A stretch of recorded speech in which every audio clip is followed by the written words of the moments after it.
The Supermarket Memoirs. Re-Grand Opening. Written by CreepyGeeksta. Hey, all you creatures of the night out there. This is Mike on the mic, coming to you live from WRPM, your best choice for 80s rock, pop, and metal. Get it? RPM? Rock, pop, metal? Anyway, it's Metal Monday here on WRPM. You know what that means, all metal, all day. That's right.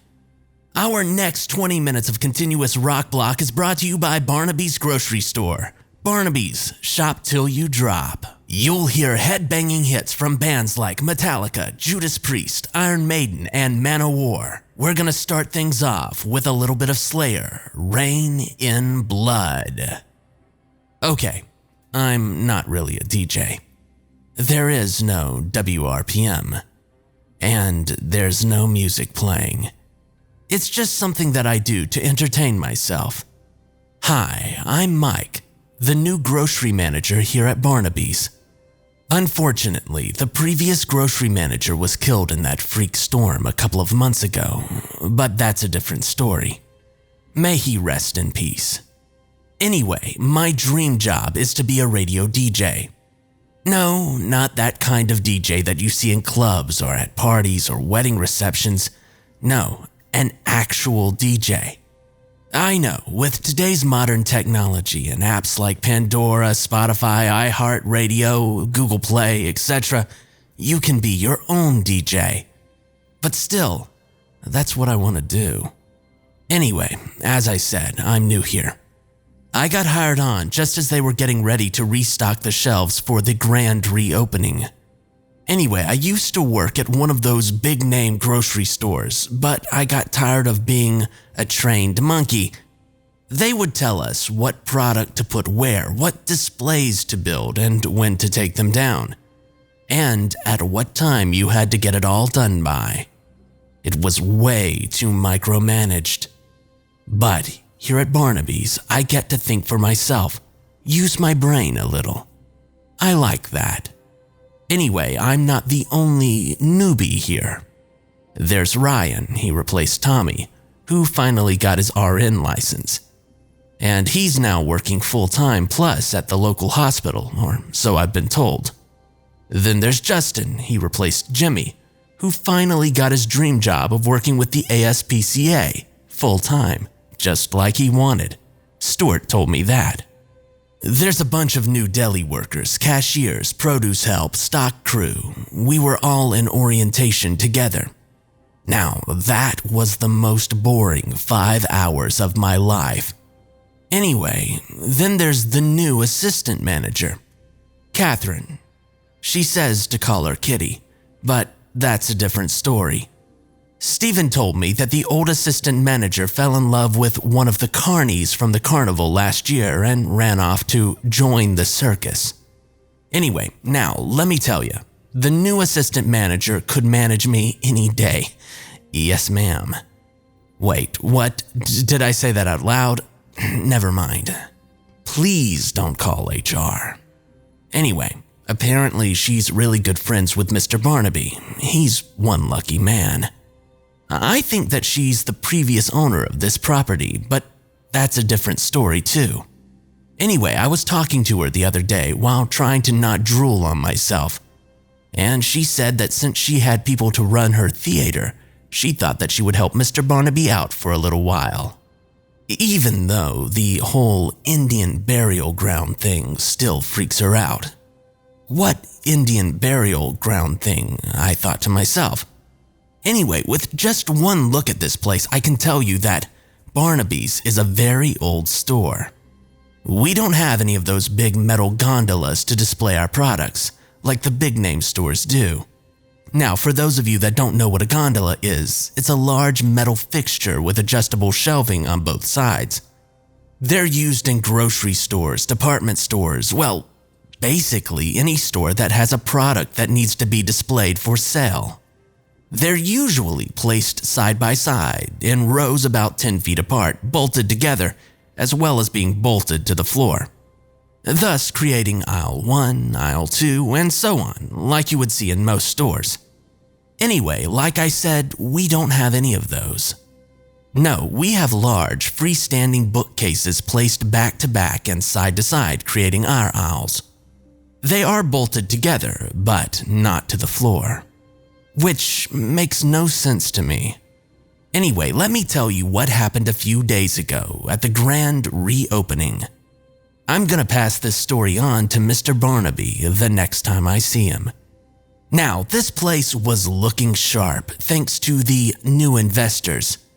They completely funded the project to rebuild this place back to the way that it was, including all the antique registers, cold cases, freezers, lighting, floors, all of it. At least that's what Watson told me. He's a church guy, so I don't think that he'd lie. Anyway, the investors are a pair of brothers from New York. I believe their last name is Marconi or Macaroni, Rigatoni. I don't know, something Italian. Don't tell them I said all that, please. Anyway, they have a bunch of associates that follow them everywhere. They built a rather large room off the back of the store with a private entrance on the side and a door in the back room. No one, and I mean no one that works here, not even Mr. Barnaby, is allowed in that room. Unless you know the password, and there's always the same big fat refrigerator-looking guy with no neck standing by the door. Yeah, he's the kind of guy that you wouldn't want to meet alone in a dark alley. Anyway, I have an idea as to what they're doing back there. I'm not stupid. I've seen Scarface a million times, so yeah. Say hello to my little friend. Man, I love that movie. Anyway, back to the story. Like I said, this place was looking sharp. The floors were shining, the shelves were full. At least they looked as if they were. It's something that people in the grocery business call fronting, but that's not important. Anyway, we had a huge banner hanging right above the front entrance with the words, "Re-Grand Opening" on it, obviously. Candy was in the merchandising booth outside giving away free t-shirts and keychains to the first 500 customers. We even had an actual radio DJ broadcasting the event live. I was so jealous. He did let me do a live commercial spot, and he said that he would talk to the station manager about me. So that was cool. It's a country station, but you gotta start somewhere, right? Anyway, there were balloons and streamers everywhere. Deli and produce were giving out free samples, and Jim from the meat room was outside grilling up hamburgers and hot dogs to sell to the customers. Breyers had even donated 300 gallons of ice cream.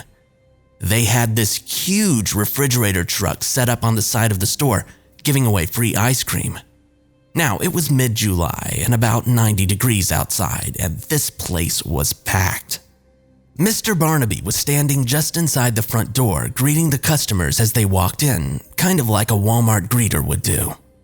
I was walking around asking customers if I could help them find anything, as was the rest of my crew. The Macarena brothers, or whatever their name is, they weren't even there. Mr. Barnaby said that they went up to New York to pick up supplies. Right. Anyway, everyone was having a great time. Until all the lights went out. There was a few seconds of total darkness before the security lights came on. Little kids started screaming and crying as their parents tried desperately to calm them down and leave the store. There was barely enough light to see your hand in front of your face. Mr. Barnaby, myself, and the other employees started moving the customers up to the front of the store for checkout before the backup generators lost all power as well. Then I checked the bathrooms for any lingering customers. That was a bad idea. I walked into the bathroom and I saw an old Native American guy in a full headdress staring at the side wall in the handicap stall. He was glowing. "What the?" I said to myself. He turned to look at me. Our eyes met and my vision started to get real blurry. I shook my head and blinked a couple of times and he was gone. vanished into thin air. What just happened, I thought. My mind raced back to the conversation that I had had with Catherine when she mentioned the Indian burial ground thing. I started freaking out. You mean that this place is haunted? I screamed like a little girl and I ran out of the bathroom. As I did, a foul stench in the air hit my nose and stopped me dead in my tracks. It smelled like rotten potatoes, nasty butt crack, and death, all mixed together. I had to count backwards from 10 just to stop myself from throwing up. In the dim lighting, I could see several employees and customers begin to vomit on each other. Several fights broke out. People were throwing punches and vomiting all at the same time. It was so disgusting, but in a way cool. It looked like a cross between Rocky and The Exorcist. I love that movie. When Linda Blair's character pukes the green stuff up on that priest, yeah, that's the best part. Anyway, I stood there watching the fights. We're trained not to interfere, so I just stood there. After about 10 minutes, I couldn't stand the smell any longer, and I started to walk fast towards the front door, trying my best not to get hit or puked on in the process. I soon realized I was walking in water. Ah man, I just paid $80 for these shoes, I thought. Anywho, you see what I did there. You thought I was going to say anyway. Gotcha. But seriously, I looked down. It wasn't just water. It was this nasty brown slimy liquid with chunks of sludge and what looked like, well, crap to be honest. And it was literally crap. That must have been where the smell was coming from. The sewage pipes must have burst and were now seeping up through the floor. I raised my head to quickly see it rising up through the tiles. All the fighting stopped as the customers and employees realized what was happening and started screaming and running for the front doors. They all began slipping and falling in this mess. They were covered in sludge and slime and little pieces of toilet paper. You can call me a sick person if you want to, but I thought that it was hilarious. Suddenly, we heard a low rumbling that intensified with every second that passed. The floor began to shake, violently knocking over the bookcases and causing them to fall like dominoes, crushing the people that were in the aisles. A loud bang could be heard as the floor burst open under what was aisle 6, sending out this foul brown liquid gushing into the air. It was like a water fountain, and pieces of broken shelving were flying through the air like torpedoes. One guy got hit with a chunk of wood right between the eyes. He kind of looked like a unicorn after that. And yes, my friends, it was raining crap, soaking everyone and everything in sight. Anyway, myself and a few others finally made it to the front door, and we were completely soaked. Mr. Barnaby was the last one out. He said that a captain never leaves his crew behind. The cops, the EMTs, the coroner, and the hazardous waste team were all just arriving at the same time, which was very odd. They had to wait until the fountain of crap died down before they could enter the building. The sewage was coming out from under the floor and was pouring out onto the street. The hazardous waste team began pushing it back with large brooms. They made everyone that survived take one of those chemical-killing shower thingies. I think they're called deacon showers, but I'm not really sure. Anyway, the cops taped off the area as the EMTs tended to the injured. The hazardous waste team suited up in their hazmat suits and went inside to look for any survivors. There weren't any. The hazmat team started carrying bodies out in special hazardous waste body bags. There were 9 of them. The coroner loaded up the bodies and left, and so did the EMTs. The cops all took our statements and started their investigation. Mr. Barnaby, myself, and a few employees and customers hung around to see them clean it up.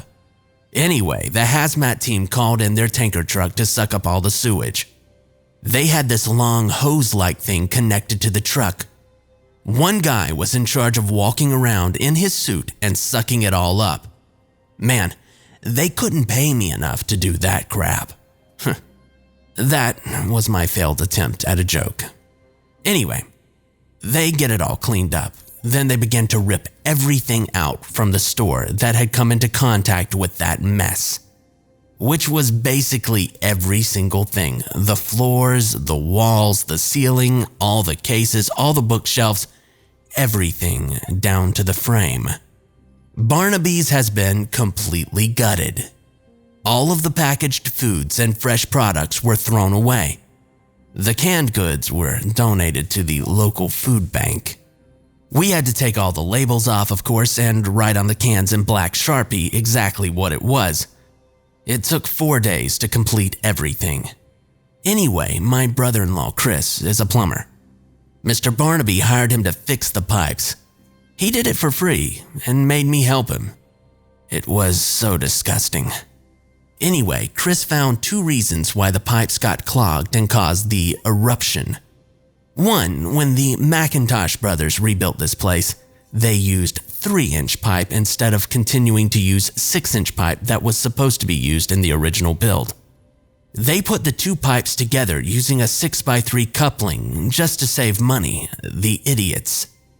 2, there were about 20 human fingers, toes, and ears stuck at the base of the coupling. It was like someone had cut them off and flushed them down the toilet to get rid of evidence, maybe? I wonder who that could have been. Yeah, right. Anyway, before I forget, the Mac and Cheese brothers were busted by the feds just outside of Brooklyn. They had about 10,000 pounds of supplies in the trunk of their car. They are now serving 25 to life in federal prison. I bet "say hello to my little friend" has a whole different meaning for them now. Anyway, Mr. Barnaby started a donation fund to help raise money to rebuild the store. We already have close to $50,000 already raised. If you'd like to make a donation, no amount is too small. Please call 1-800-BARNABYS and press option 2 for donations. Oh, and yeah, the DJ we had covering the re-grand opening did a live play-by-play as it all went down. He got promoted to the big league station in Cincinnati because of it. Bet you can't guess which one. Anyway, the station manager just called me, and guess who's replacing him? That's right, me. I start tomorrow. So, this is Mike on the mic signing off. In closing, I would like to remind you that 2 wrongs do not make a right, but 3 rights does make a left. Think about it. Good night, everybody.